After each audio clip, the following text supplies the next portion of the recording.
हिंदुत्वाची जाग म्हणजे संभाजीराजे. आम्हा मर्द हिंदूंना आलेली हिंदुत्वाची जाग म्हणजे संभाजीराजे. भारतातलं माणुसकी मोजण्याचं माप म्हणजे संभाजीराजे. तुमचा, माझा आणि अखंड हिंदुस्थानाचा बाप म्हणजे संभाजीराजे.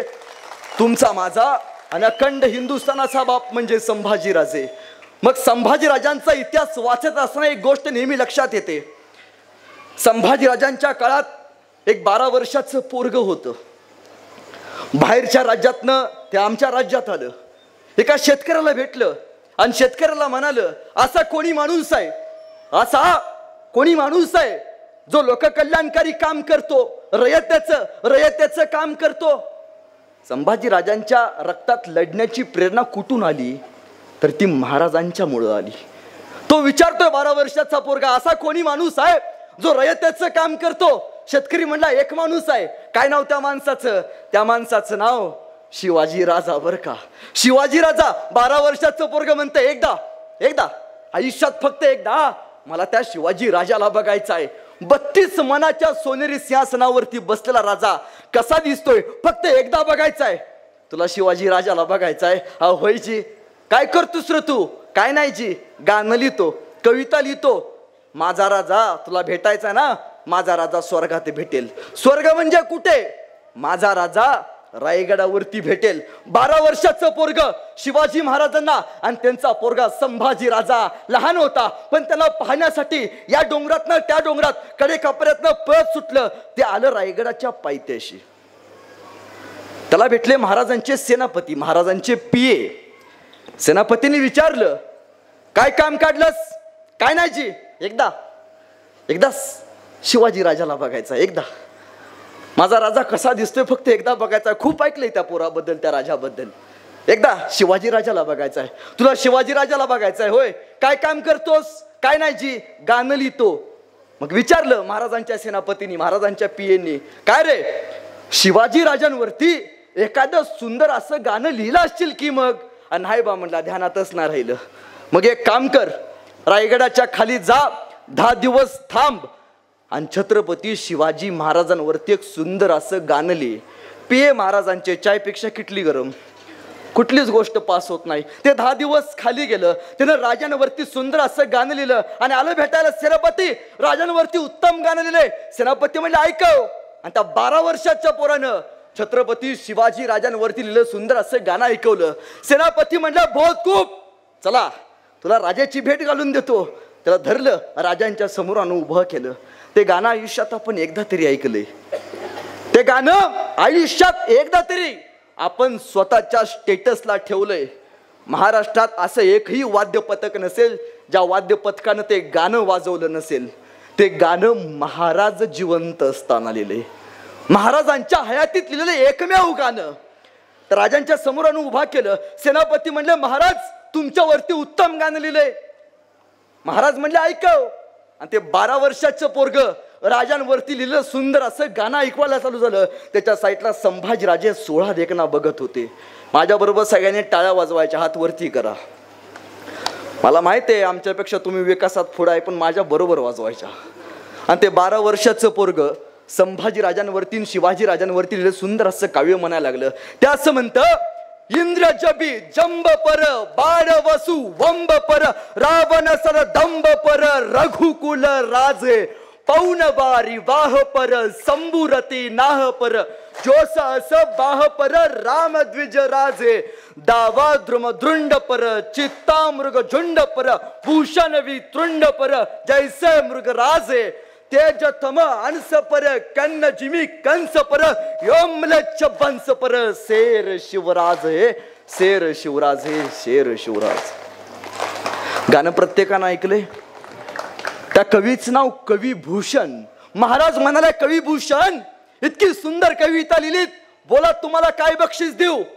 कविभूषण लेकिन हाय म्हणाले, महाराज तेवढं निलजेच्या ग्रामपंचायतीचं बघा.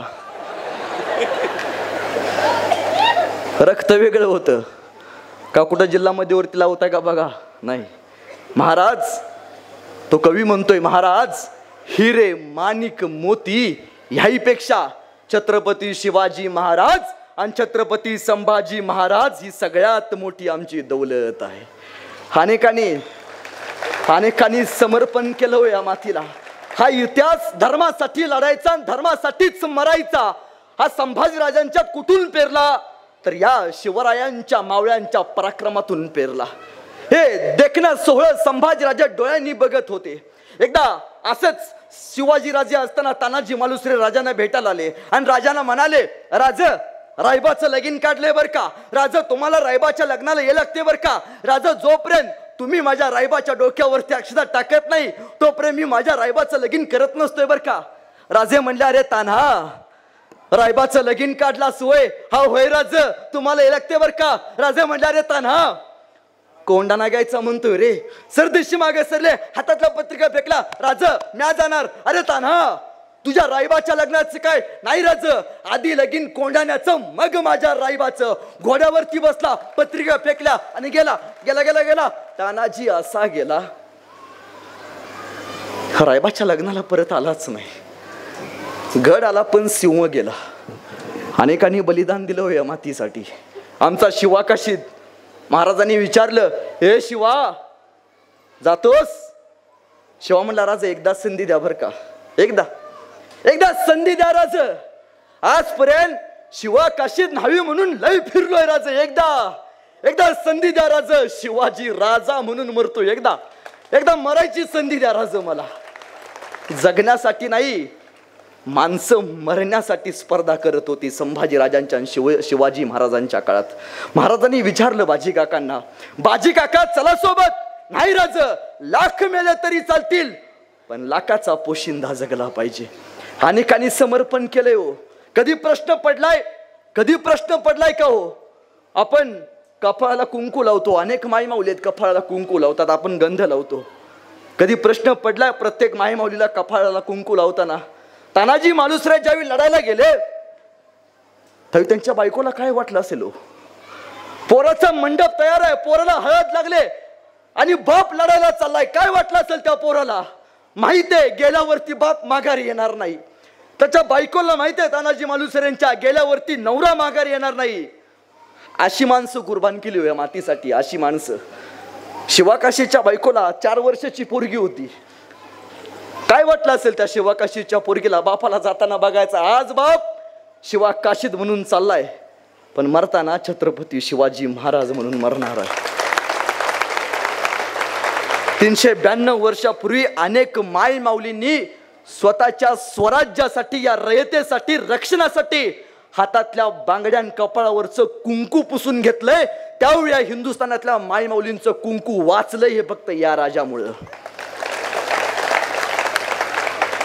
मग प्रश्न पडतो, कधीतरी या मातीतला एखादा ढेकूळ उचला आणि तो ढेकूळ पाण्यावरती टाका. त्या पाण्यावरती आलेला लाल तरंग या मातीसाठी बलिदान दिलेला आपल्या मर्द मराठ्यांचा असेल. पण या गोष्टी जाणून घेतल्या पाहिजेत. खरं तर 14 मेला संभाजीराजांचं जन्म व्हायची वेळ होती. महाराष्ट्र गजबजला होता. सईबाईंच्या पोटी स्वराज्याचा छावा जन्मणार होता आणि वेळ ठरली. हाऊसाहेबांना त्या गोष्टीची अनेक जाणीव करून देणारे सहकारी सोबत होते. आणि झाला तो दिवस उजाडला ज्या दिवशी संभाजी राजांचा जन्म झाला. आणि एक माय माऊली आतून पळत आली, आऊ साहेब, आपल्या सईबाई साहेबांना पुत्र झाला, शिवरायांना पुत्र झाला, स्वराज्याला पुत्र झाला. आऊ साहेब, लेक झाला तुम्हाला, नातू झाला. आऊ साहेब म्हणाल्या, साखर वाटा, पेढा वाटा, हत्तीवरनं अखंड महाराष्ट्राला, अखंड देशाला साखर वाटा. कळू द्या अखंड हिंदुस्थानाला की शिवाजी महाराजांचा छावा मातीमध्ये तयार होणार आहे. बघता बघता 2 वर्ष झालं संभाजीराजे घडत होते. आणि त्यावेळी प्रश्न पडला की या पोराचं नाव काय ठेवायचं. मग कोणी म्हणलं हे ठेवा, कोणी म्हणलं ते ठेवा.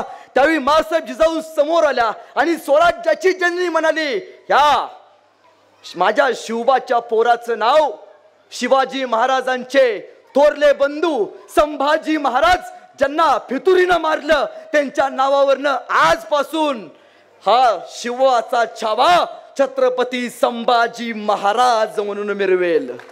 आणि ठरलं, संभाजी राजांचं नामांकन सोहळा त्यावेळी पार पडला.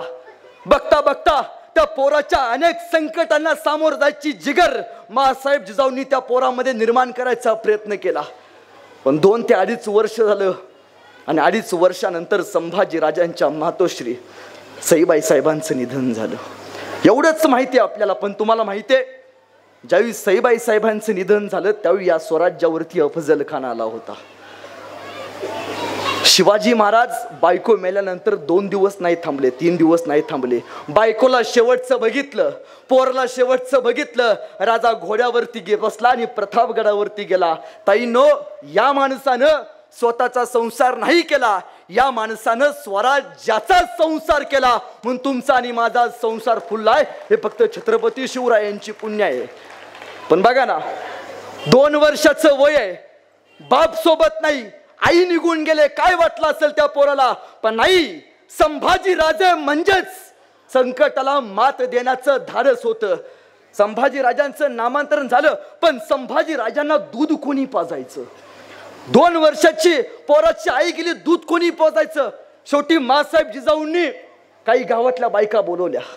अशाच मायमाऊली बसल्या.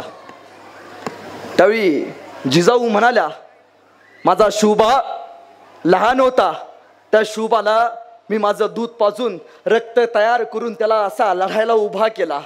पण माझ्या नातवाचे संभाजी महाराजांची आई वारली. शंभू बाळाला दूध कोणी पाजेल? एक मायमाऊली उठली, आऊसाहेब म्या पाजती बर का. पण आऊसाहेब म्हणाल्या, काय घेणार तू दूध पाजायचं? आऊसाहेब काहीतरी सोनं द्या की. एक माऊली उठली, आऊसाहेब म्या पाजती बर का, काय घेणार तू माझ्या शंभू बाळाला दूध पाजायचं? आऊसाहेब काहीतरी सोन्याची तलवार द्या की. त्यावेळी एक माय माऊली मागं उभारली होती, ती उठली, आऊसाहेब म्या पाजती शंभू बाळाला दूध. आऊसाहेब म्हणाला, अगं तुझं नाव काय? आऊसाहेब म्या पाजती की शंभू बाळाला दूध. अगं पण तू काय घेणार या दुधाचं? आऊसाहेब लोक कुणाचा आहे? शिवाजी राजाचा आहे. आऊसाहेब शिवाजी राजाच्या लेकाला दूध पाजायचं आहे. हातातून पाप बीप करून घेता की काय आऊसाहेब? आऊसाहेब म्या 1ही रुपया न घेता संभाजी राजांना दूध पाजेन. आऊसाहेबांनी विचारलं, नाव काय तुझं? माझं नाव धाराऊ गाडे पाटलांची सून बर का. आणि तेव्हापासून इतिहास पुटपुटू लागला. ओट कोरड शंभू बाळांचं, ओट कोरड शंभू बाळांचं, पाना धाराऊला फुटतो ग आणि गरीबाच्या भोवती बाळ शिवबाचा रडतो ग, गरीबाच्या भोवती बाळ शिवबाचा रडतो ग. तेव्हापासून धाराऊंच्या दुधावरती लखलखत पात या स्वराज्यावरती फिरू लागलं.